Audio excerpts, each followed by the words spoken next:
today's World Insight with Tian Wei, Trump wrapped up a 4-day state visit to Japan. How will trade talks pivot their position in the region? And to mark this year's Pritzker Architecture Prize ceremony, the award organizer, Thomas Pritzker, helps us look at the legacy of past winners. The way I always say it is, thank God for crazy people.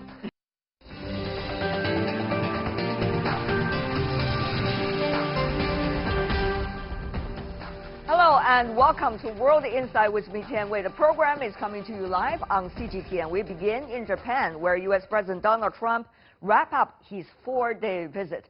The whirlwind tour included golf diplomacy, a sumo tournament, and also a meeting with new emperor, a visit to U.S. troops. Behind the smiles and friendship, there are trade disputes behind the two countries. Before we get down to our discussions, take a look at this. This spring is important for Shinzo Abe and Donald Trump as they have met twice, the first in April in Washington, the second in May in Tokyo. The U.S. president's trip began on Saturday. On the second day, they played a round of golf before attending a sumo tournament. Trump met with the new Emperor Naruhito on the third day, making him the first foreign dignitary to be received by the monarch since he inherited the throne. Trump and Abe then held formal talks. Afterwards, on the last day, the two visited Yokosuka Harbor, home of the U.S. Navy's 7th Fleet. There is no doubt that the trip is a light and breezy show of friendship. However, there are still deep divisions over issues like trade. Trump insisted he was set on reducing the trade imbalance with Tokyo. He even pressed Abe to even out a trade deficit with Washington in a joint press conference after formal talks on Monday. We are currently negotiating a bilateral trade agreement that would benefit both of our economies. Our goal is to reduce our trade deficit with Japan, remove trade barriers and barriers of all kinds, so that U.S. exports will really have a fair and very profound footing. He said now nothing will be finalized with Japan on trade before the country's upper house elections in July. This might be a relief for Abe, giving him more time to come up with the best terms while he tried to seek equal benefits or compromises in trade negotiations. During today's meeting, President Trump and I have agreed that we must accelerate our discussions through our strong, trusting relationship to achieve fast results that would be a win-win for both Japan and the U.S. Japan's trade deficit against the U.S. in 2018 was around $67.6 billion, the fourth largest after China, Mexico, and Germany. Still, Japan finds its auto industry threatened with 25% tariffs. The repeated U.S. threat was greeted with a rare sharp rebuke from Japanese business leaders. The U.S. is also worried about American farm products after Trump withdrew from the Trans-Pacific Partnership 2 years ago. The trade pact is now led by Japan and includes 11 nations in the Asia-Pacific region. The U.S. side wants Japan to cut agricultural tariffs. Trump and Abe will meet again at the G20 in Osaka. Trade will continue to be the hot topic.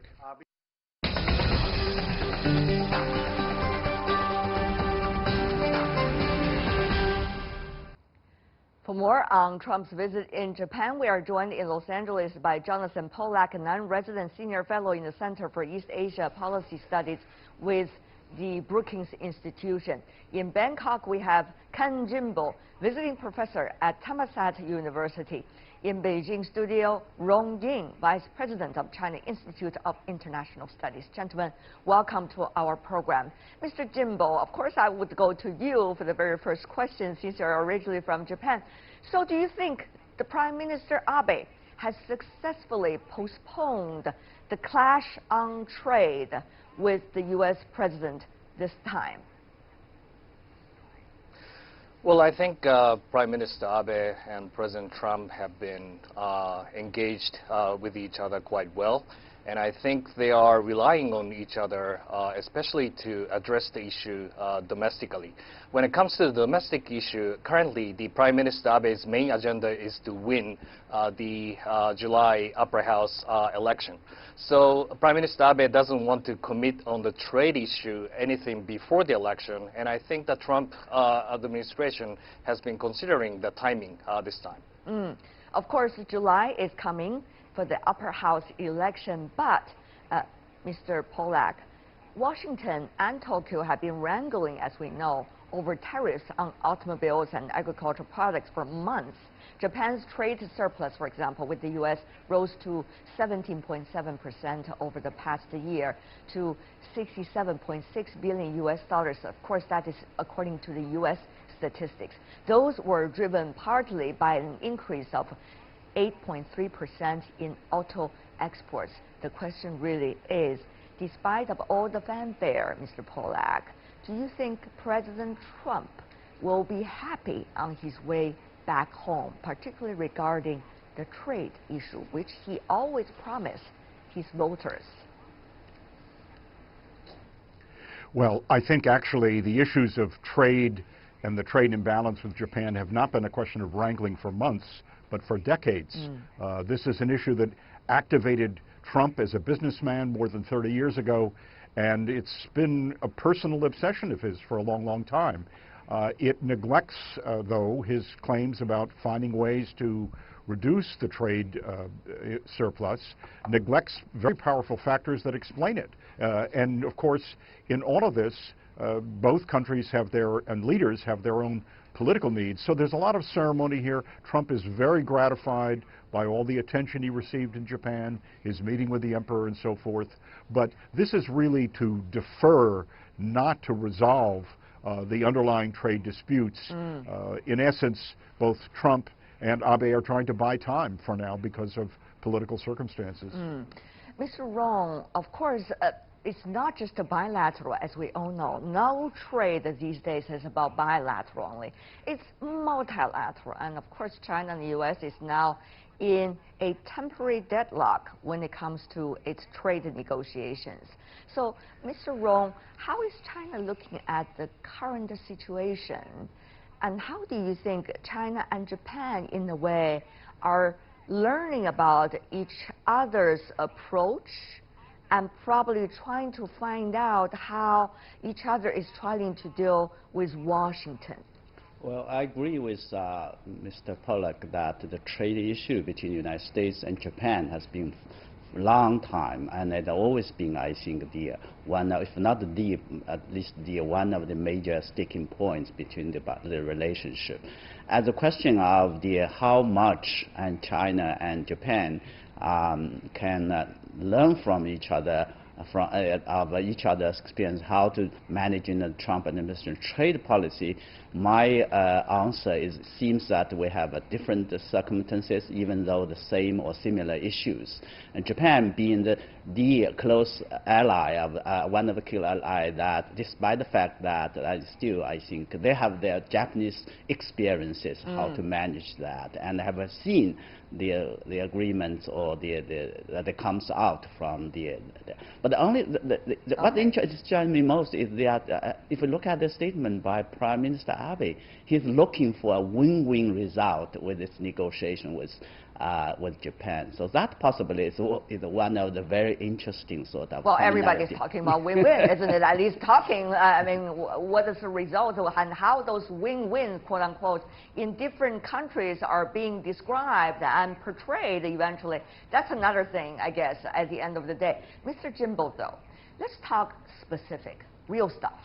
Okay, so how much do you think Japan will be able to compromise on automobile and agricultural products? I understand agricultural products very political in Japan for a long time. Automobiles, of course, is a key pillar of Japanese trade toward the U.S. Can Japan cut the two arms? Well, I think you're right. Two big issues is currently on the table. One is agriculture and one is automobile.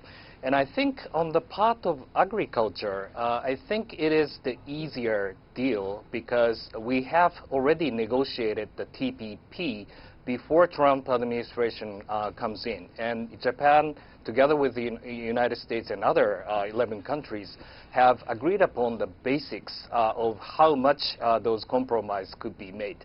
So on the bilateral negotiation, I think we are ready to accept the TPP standards that has already been agreed upon with the United States. But I think the tricky part is the automobile. And Trump administration seems to be suggesting that Japan should limit the amount of the export to the United States for the protection of the U.S. auto industry, because Japan already has a zero tariff towards the United States. So I don't think Japan can do something about the tariff reduction part. But on the part of the limiting the number of the exports, there seems to be the huge backlash from the Japanese automobile company. Yeah. This is the reason why that Motegi Right-Heiser negotiation has been still ongoing. It may take a lot of time to arrange how to negotiate with the Japanese domestic automobile industries. If I could just follow up a little bit, Mr. Jimbo, I learned a little bit, a tiny little bit of history, as vast as it is, the history, even if you look at just the past 30 years. But at the very beginning of the trade dispute between Japan and the United States, back in the 1970s, the car manufacturers were trying to a certain extent to cut back their production, particularly exports to the United States as well. But it didn't work, even eventually politically. And the whole thing began to spin out of control when it comes to trade dispute between Japan and the United States. So this time, you talk about already zero tariff. So what else do you think the Japanese manufacturers could do, and how much Japan can really suck it, because relation between Japan and the United States is very important to you? Sure. I think the experience of 1980s also shows that amount restriction may not be a good resolution on this trade dispute. And I think it is very important to take a comprehensive viewpoint of the sheer balance of the economic relation between two sides. It is not only the trade imbalance, but also the private investment and the government procurement takes a very important role in our relationships. So if there will be more investment towards the United States, that will serve more employment in the United States. If our government buys more goods from the United States, especially on the military equipment like F-35 and future generation fighters, and that will also provide a good kind of resolution for the imbalance issues between two sides. Mr. Polak, of course, Tokyo this time already acted when it comes to purchase of planes, and even a few more than the originally reported predictions. Despite there were accidents revolving the same kinds of model of planes not long time ago without any investigation results. So, Mr. Polak, do you think the current White House will be satisfied if Tokyo, under the Abe administration, trying to make up to the trade deficit with purchase of these planes and probably other military or dual possibilities? Well, I think you've highlighted here the fact that President Trump sees the U.S. weapons industry as a key factor, not only with Japan, but with other actors, countries that have, frankly, the money to purchase these things. I don't think in any sense, though, it is really an answer or a solution, if you will. I mean, the real sad reality here is a lot of the agreements that are now being hammered out between the United States and Japan really were reflected in the TPP agreement. Trump could have had a lot of what he wants, for example, an easing of access to the Japanese market on agricultural goods and the like, through agreements that were struck multilaterally rather than bilaterally. But that's the way he is. So I think here, though, and Ken Jimbo has already highlighted this, that Japan is a major investor in the United States in any number of sectors, but especially in the automotive sector. Frankly, at this point, the American automotive production is way down for regular automobiles. So even if the limits are eased, it's not clear how much that will result in a big boost in U.S. automotive exports to Japan. Trump is trying to fix an issue here that is not a numbers game. It goes much deeper about the quality of products, the desirability of or the interest in different markets for these products. And frankly, he has always held the possibility of a threat of imposing tariffs on the Japanese automotive industries as a threat that he holds over Abe. Abe actually has been very explicit about this in the past. This would be fundamentally unacceptable to Japan. And then the question would be, if Trump does proceed with that, if he doesn't get a satisfactory outcome following the Japanese election, then we are in very new territory with Japan, much like we are in new territory between the United States and China. Exactly, that's what I want to follow up with before I have Mr. Rong to involve in this conversation as well. Mr. Pollack, because the things are getting ever more complicated, it is the Indo-Pacific or Asia-Pacific region that we're talking about. It is the global supply chain that we're talking about. It is also three of the biggest economies in the world, United States, Japan, United States, China, and Japan, of course, that we are talking about. So how are we going to see trade-wise, and also when it comes to the analysis of potential about trade and economics for the future, among these three countries, how they are having one and another influence mutually in a way is extremely interesting, if not dramatic right now. Mr. Pollack, you want to shine some light for us? Well, I think that the real issue here is that President Trump wants to approach all of these issues on a bilateral basis. But the integration of these three economies tells me that it is really, that's just not the best way to think about it. But that's the way he prefers to do it. That's the way he has pushed for concessions and pushed for market access. To some extent, he may win some victories tactically. Strategically, however, I don't think he will. I think it poses questions here about the risks that a very sharp protectionist stance could create for all three economies, as well as others within the Asia-Pacific region that have utterly no interest in seeing a breakdown of existing trade relationships. I see. Mr. Rong, of course, it's been a long time. You heard about the internal discussion here in China as to how much lessons China should learn from Japan back in the 1970s, 80s, and on when it comes to trade relations with the United States. However, this is an unprecedented area that China is now in. If you look at the trade relationship deadlock going on with the U.S., at least for now. So, Mr. Rong, how is China looking at all these changes, both rhetorics and below the surface of the water when the ducks are moving their feet? How is China looking at overall all these nuances and trying to figure out who to work with about what and what timeline? It's a very complicated question. You're not the chief negotiator of the Chinese negotiation team, but this is extremely intellectually interesting. Mr. Rong, go ahead. Indeed, it's a very complicated questions, and a lot of issues. Actually, I have to confess, I have no expertise at all. I only want to say that if you look at the arguments of Chinese and the Japanese are making, literally there are a lot of commonalities. That on the one hand, both China and I think Japan accept and acknowledge that the trade imbalance between them respectively with the United States. On the other hand, I think that they are, instead of address the single issue of a trade deficit that President Trump is arguing, they are more or less making the same argument or suggestions that to address the issue in a more comprehensive way by addressing or looking at the structural issues. Yes.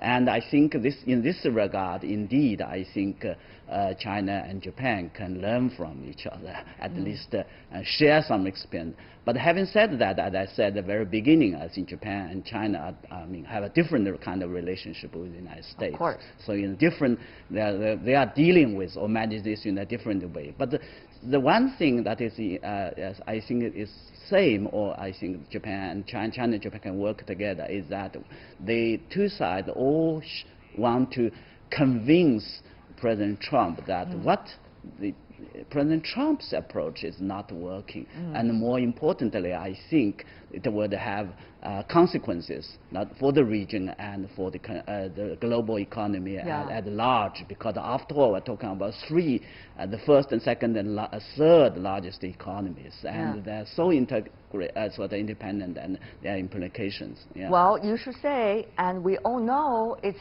interdependent. However, there were the so-called rhetorics of decoupling, and we do see phenomenons of attempts to try to decouple at least. Mr. Jimbo, that's why I want to go to you for now. The Huawei issue, of course, is a complicated one, but it's a global supply chain in which Japan, with its advanced technologies, is also involved, its interest in overall here. And Huawei is only one Chinese company that we're talking about. Japan and Chinese economy so much intertwined with one another. So if 25%, according to the Commerce Department, will in a way decide on whether a company to work with the Chinese counterparts or not, this time in Huawei, but who knows what others involved. What would that mean for the Japanese industries? I mean, it's not just one branch of the industry, it's probably every branch of the industry. Well, I think that Japan is fundamentally, sharing the values and the importance with the United States on that regard. But at the same time, we are fully interdependent with the Chinese economy. And what makes us different from 1980s is the growing supply and value chains, especially around Asia. For example, I'm in Bangkok, but there are so many Japanese and multinational companies operating in Bangkok. And once such kind of value chains will be destroyed, and that will, spill over to, every economic damages as a result. So that I think that, managing the interdependence is the very important issues. And the last things, especially for the third country, wish to avoid is to choose between United States, China, and Japan. So last year, Prime Minister Abe and President Xi Jinping came up with the mutual agreement on the so-called third-party market cooperation, which is, I think, an important attempt to connect Japanese, for example, like free and open Indo-Pacific strategy and China's Belt and Road initiatives to find out the common place where both sides can collaborate with each other. So I think that while we having such kind of decoupling attempts, but at the same time to find out the commonality of to manage the interdependence is the way that Japan wish to pursue. Sounds absolutely fascinating. What has happened recently, and certainly the inspirations people are trying to figure out about what to do. Mr. Rong, however, we haven't talked about the strategic relationship yet, and the geopolitical one. Of course, Japan and the United States, as we all know, are close allies in the Asia-Pacific region, now what they consider as the Indo-Pacific. So a much closer relationship between Japan and Washington. What does it mean for China? Meanwhile, while China and Japan are getting ever closer, particularly on trade and many other issues regarding the United States, there is the issue of history and the Pacific Constitution, whether that's going to change as a result of an upper house parliament election or not, and what's the aspiration for Prime Minister Abe indeed in heart. So, Mr. Rong, how is China looking at all these factors working at the same time? Indeed. Once again, a very complicated question. Sorry, sir. Indeed. There are many factors that are being interacting one after another. Let me just be very clear. And I think first and foremost, I think China, does not believe that kind of zero-sum game that one set of relationship, bilateral relationship, would be, sort of against the other. In other words, that China believe that its relationship with Japan is important, and China certainly strive very hard to continue to work for a stable relationship with the United States. And China hopes, as far as I can see, that U.S.-Japan relationship would also play a constructive role for the region, economically and also in the security. The very fact that, with the second point I make is that any set of the relationship or any sort of alliance like Japan and in the U.S.-Japan alliance that has been very important, but it's a history, is not able to provide a kind of play kind of role at exclusively or at the expense of others. And so China is arguing instead of a kind of exclusiveness, they are advocating a kind of inclusive, cooperative sort of thinking for managing the issues. Not only I think the interdependence of economically, but equally important the security issues and other issues that have been. Well, finally, before we go, we're running out of time. I do want to invite the three of you to share with us, what do you think this interesting triangle relationship, whether it's about trade or geopolitics in the region, where is it going to? One sentence or two from every one of you. Let's start from Mr. Pollack, please. I think that these pertain most fundamentally to the sustainability of the regional order in East Asia, which is very frankly at increased risk because of all these unilateral moves by one actor or another. Can you sustain cooperation on this basis of with all this uncertainty and unpredictability? I see. Mr. Jimbo in the middle. Well, I think United States, Japan, and China are in the strategic competition in the military security domain. But on the economic domain, there should be more attempts to seek for commonality and cooperative relationship among three relations. I see. Last but not least, Mr. Rong. Indeed, I think we are entering uncharted waters, and all the three countries, being the third largest economies and the major countries in the region, have to work together and in a collaborative way to ensure that peace, stability, and prosperity will continue. You know what? Talking to the three of you gentlemen, I particularly understand the importance now, how important it is to have real analysis rather than just exchange of emotions when we are looking at all the latest changes in the world. Thank you so much, Jonathan Pollack, Ken Jimbo, Rong Ying. Really appreciate it, gentlemen. And you're watching World Insight with me, Tian Wei, still to come on our program. To mark this year's Pritzker Architecture Prize ceremony, the award organizer, Thomas Pritzker, helps us look at the legacy of past winners.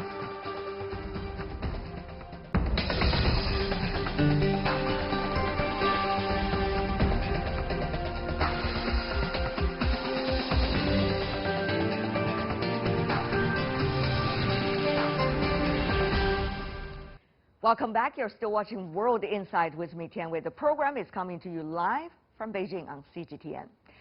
The renowned architect I.M. Pei once said, "Architecture is the very mirror of life.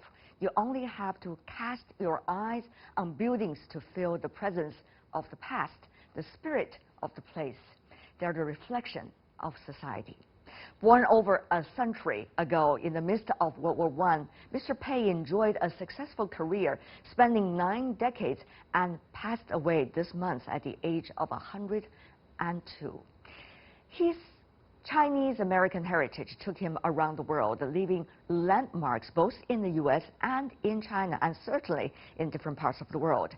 In 1983, he won the Pritzker Architecture Prize, the pinnacle of achievement in its field. The prize is funded by the Pritzker family, who hopes to stimulate greater public awareness of buildings and inspire greater creativity within the profession by honoring living architects from all nationalities and races. Earlier, I got a chance to talk to Thomas Pritzker, who took over the responsibility of running the organization from his parents.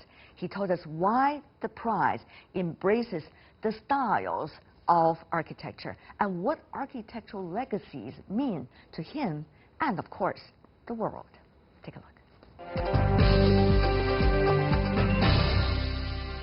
But one of the wonderful things about architecture is their work will live on for a very long time. Not only their direct work, but their influence on the next generation will be something that is their legacy. And I think it's the nature of the field of architecture, of course. People make their mark, they then get older, they produce new work, and then they pass along, and they have to pass the torch to a younger generation. What about the new generation?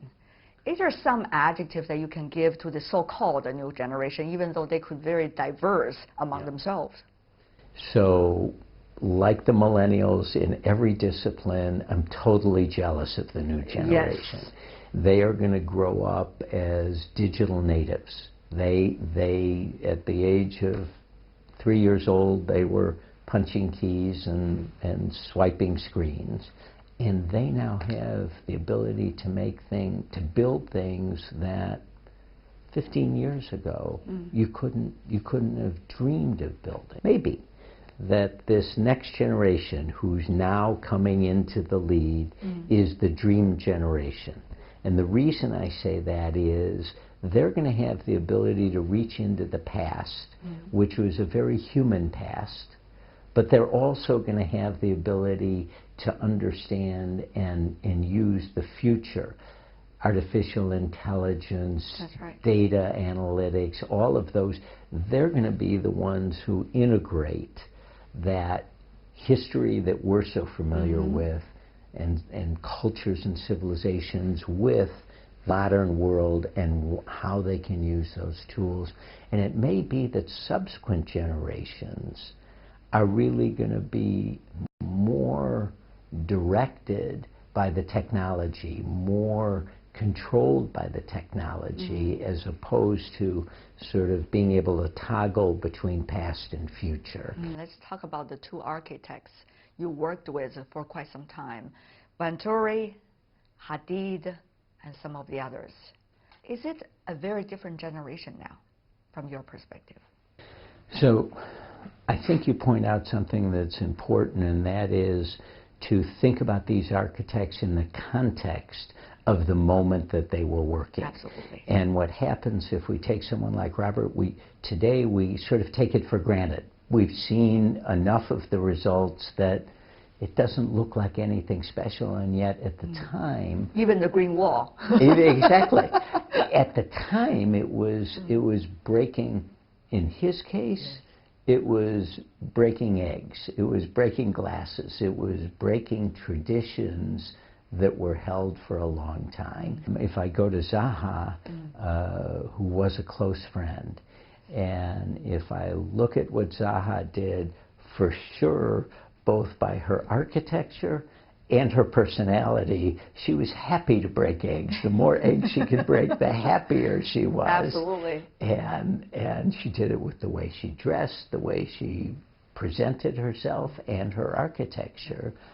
And yet, it's going to be important that Zaha, the fact that Zaha existed, will remain important to society for many years after Zaha's contribution. She's quite a personality and quite a woman. Fantastic personality. But when you think about both Robert and Zaha, the controversies they created at the very beginning when they were being seen as the new voices, that really shows us the importance of inclusiveness of a society in a way.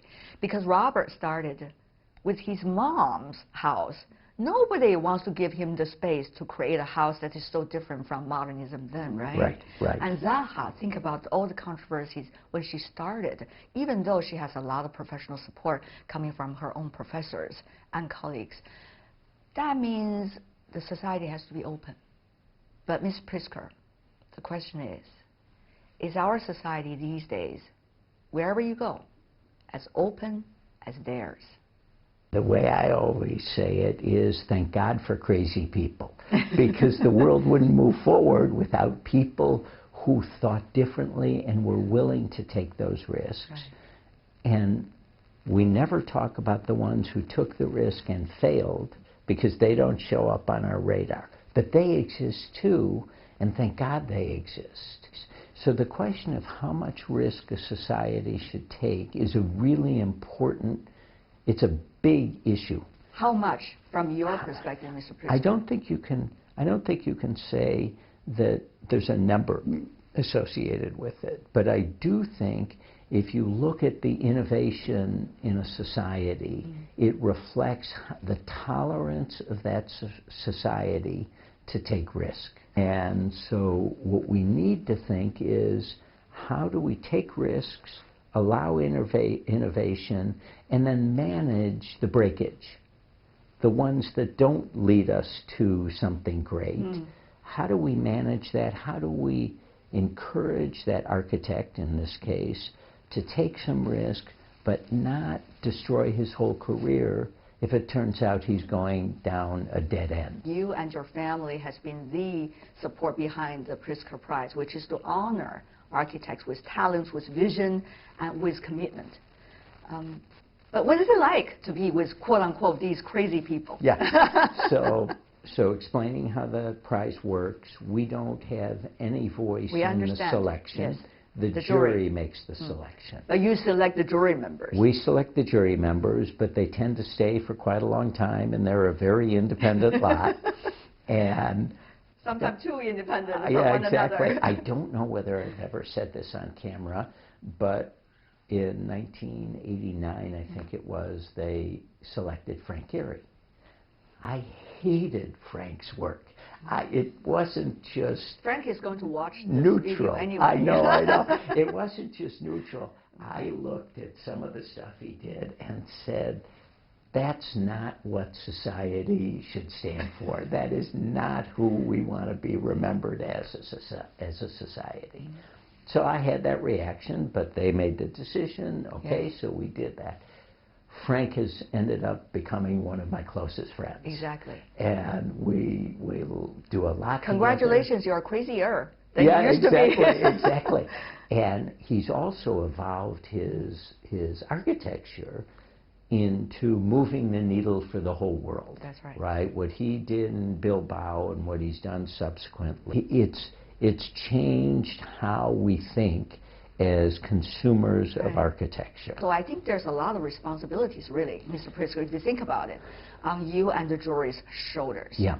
For me, the real secret sauce of the prize has been the juries in the past and their ability to move around, be agile, talk about environmentalism sometimes, talk about artistic values other times, talk about technology other times, and comfortable moving us as a prize into different areas. So the prize has brought all sorts of new dimensions to my life. The first thing I would say is the new friends that we've been able to make. We took Frank Gehry to India, and the deal was, my wife and I know India well. We would take him on the tour and explain history, but he, as we went, had to explain how he was looking at something. What was his brain, what were his eyes seeing, and how were his brain interpreting it? Wow, he had assignment, even traveling with you. It was fantastic. He talked about, we were in Kathmandu and we were looking at an ancient building, and he said, don't look at the building, look at the space around the building. The building is framed by the space around it, and look at its adjacency to the next building and to the sky and to the trees, and it changed everything. Because I was used to looking at the building, at the walls and the balcony and that rather sort the building of thing. and the context. Yeah. And so that was one, and then we built a house with Renzo Piano. And it was one of the great experiences of our lives. And Renzo would talk in terms of music. I'm building a violin, and you're going to live in a violin. And I think about walls and floors and ceilings. And he's talking about concertos. And he would talk about poetry and music, mostly music. And it needs to have vibration, and it needs to have life, and it needs to have, and it was all this music analogy. I didn't understand it until we moved in. Once we moved in, he's completely right. The way he thought taught me how that I could think differently, not in a linear fashion, but bring in other disciplines into what seems like a business problem. Earlier you talked about mutual respect. I think if you add mutual respect and curiosity, you then have where progress comes from. Because if I respect you for whoever you are, whatever discipline you are, whatever country you come from, whoever you are, and have a little bit of curiosity, then I have a chance to learn from you. And that's going to make me a better person. I actually think it's benefiting me to respect you because it opens the door to be able to learn. And I think we see examples of that all over the world. I don't think that Chinese are different than Japanese or different than Europeans. I think we are all a human community, and those values are common. And those are the things that we should be encouraging, and that if we encourage those, that's going to make for a better world. Thank you so much, Mr. Pritzker. It was Great. a pleasure. Thank you for your time. You. Good to see you.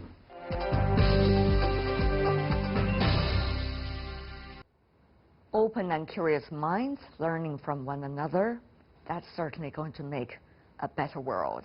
Those are important words, I guess, particularly for these days.